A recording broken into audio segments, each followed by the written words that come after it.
नमस्कार। आज की इस खास चर्चा में हम बात करने वाले हैं भारतीय इतिहास की सबसे असाधारण और जटिल शख्सियतों में से एक फूलन देवी के बारे में। ऐतिहासिक दस्तावेजों पर आधारित हमारा आज का ये विश्लेषण एक ऐसे सफर को खंगालने वाला है जो चंबल के बीहड़ों से शुरू होकर देश की संसद तक पहुंचा। सच मानिए, यह सिर्फ एक व्यक्ति की कहानी नहीं है, बल्कि एक पूरे युग का दस्तावेज है। तो चलिए बिना वक्त जाया किए सीधे तथ्यों पर आते हैं। अब सबसे पहला और बड़ा सवाल जो इस पूरी कहानी के केंद्र में है, क्या वो एक अपराधी थी या फिर एक विद्रोही? इतिहास में कुछ नाम ऐसे होते हैं जिन पर कभी एक राय नहीं बन पाती। इस सवाल का असली जवाब ढूंढने के लिए हमें उन घटनाओं को बिल्कुल शुरू से देखना होगा जिन्होंने इस पूरी विरासत को जन्म दिया। आप देखिए, लोगों की राय आज भी कैसे दो धड़ों में बटी हुई है। एक तरफ वो लोग हैं जो उन्हें एक क्रूर अपराधी मानते हैं और दूसरी तरफ वो जो उन्हें अन्याय के खिलाफ उठी एक निडर आवाज के रूप में देखते हैं। जैसे जैसे हम आगे के तथ्य देखेंगे, ये बंटवारा आपको और भी साफ नजर आएगा। तो इस पूरी बहस की जड़ तक पहुंचने के लिए हमें उनके बचपन और उस बढ़ते अन्याय के दौर में चलना होगा। साल 1963 उत्तर प्रदेश के एक छोटे से गांव में उनका जन्म हुआ। लेकिन ये सिर्फ एक आम शुरुआत नहीं थी। दस्तावेज बताते हैं कि उनका शुरुआती जीवन पूरी तरह से बेबसी, भयंकर गरीबी और लगातार संघर्ष से भरा हुआ था। ये क्रम वाकई रोंगटे खड़े कर देने वाला है। शुरुआत होती है कड़कती गरीबी से, फिर आता है व्यवस्थागत सामाजिक भेदभाव जिसने हालात को और भी बदतर बना दिया। और अगर इतना काफी नहीं था तो बेहद कम उम्र में एक अधेड़ उम्र के व्यक्ति के साथ उनका बाल विवाह कर दिया गया। जरा सोचिए, उस कम उम्र में इस भारी बोझ का क्या असर हुआ होगा। समाज ने बार बार उनके साथ हो रहे अन्यायों को पूरी तरह से अनदेखा किया। ये सिर्फ पैसों की कमी की बात नहीं थी, ये वो रोजमर्रा का सामाजिक अपमान था जिसने उन्हें अंदर तक तोड़ दिया था। इस पूरी सामाजिक बेरुखी के चलते एक गहरा और अनसुना गुस्सा उनके अंदर धीरे धीरे सुलगने लगा। और यही सुलगता हुआ गुस्सा आगे चलकर एक नया रूप लेता है। चलिए चंबल और बैंडिट क्वीन के उस दौर की तरफ बढ़ते हैं। घर से भागकर चंबल के बीहड़ों तक पहुंचना कोई आसान काम नहीं था। वहां डकैत गिरोहों से आमना सामना, सत्ता और ताकत का वो खूनी संघर्ष और लगातार डर और हिंसा के बीच खुद को जिंदा रखना, ये सब उनकी जिंदगी का नया सच बन चुका था। बीहड़ों की इस क्रूरता ने उनकी वास्तविकता को बेहद कठोर बना दिया। और यहीं से शुरू होता है उनके पूरी तरह से बदल जाने का सिलसिला। एक कमजोर, शोषित लड़की से वो एक बेहद खौफनाक और ताकतवर शख्सियत में तब्दील हो गईं।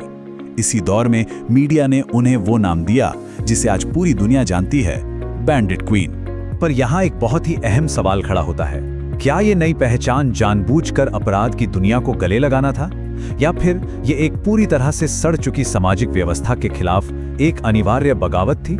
सच कहूं तो ये सवाल आज भी इतिहासकारों के बीच एक तीखी बहस का मुद्दा बना हुआ है। अब हम इस कहानी के सबसे निर्णायक, तेज और शायद सबसे ज्यादा ध्रुवीकरण करने वाले हिस्से में आते हैं, बहमाई और उनका आत्मसमर्पण। ये टाइमलाइन उस पूरे अराजक दौर को बहुत अच्छे से समझाती है। 1981 की वो बहुचर्चित बहमई घटना, फिर 1983 में उनका वो विशाल सार्वजनिक आत्मसमर्पण और अंततः 1990s के दशक में उनकी जेल से रिहाई। ये सिर्फ कुछ साल नहीं थे, ये एक युग का बहुत बड़ा उतार चढ़ाव था। अगर हम ऐतिहासिक दस्तावेजों को बिल्कुल निष्पक्षता से देखें तो 1981 की बेमही घटना ने पूरे देश को साफ तौर पर दो हिस्सों में बांट दिया था।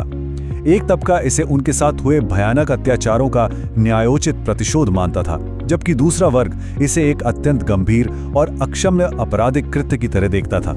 फिर आया 1983 का वो ऐतिहासिक पल।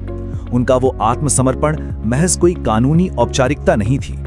जरा कल्पना कीजिए, हजारों लोगों की भीड़, पूरे देश की मीडिया के कैमरे और भारी पुलिस बल के सामने जब उन्होंने हथियार डाले तो वो दरअसल एक खौफनाक युग का बेहद नाटकीय अंत था। जेल की सलाखों के पीछे कई साल बिताने और देश भर में चली लंबी बहसों के बाद एक ऐसा अध्याय शुरू हुआ जिसकी शायद किसी ने सपने में भी कल्पना नहीं की होगी। जेल से संसद तक का सफर। ये भारतीय लोकतंत्र की सबसे हैरान कर देने वाली कहानियों में से एक है। जरा इस बदलाव को देखिए। एक तरफ पूर्व डकैत का ठप्पा और दूसरी तरफ संसद सदस्य का सम्मान। 1990 के दशक में जिस महिला को कभी देश का सबसे खतरनाक अपराधी कहा जाता था, वो सफलतापूर्वक चुनाव जीतकर देश के कानून बनाने वालों के बीच जा बैठी।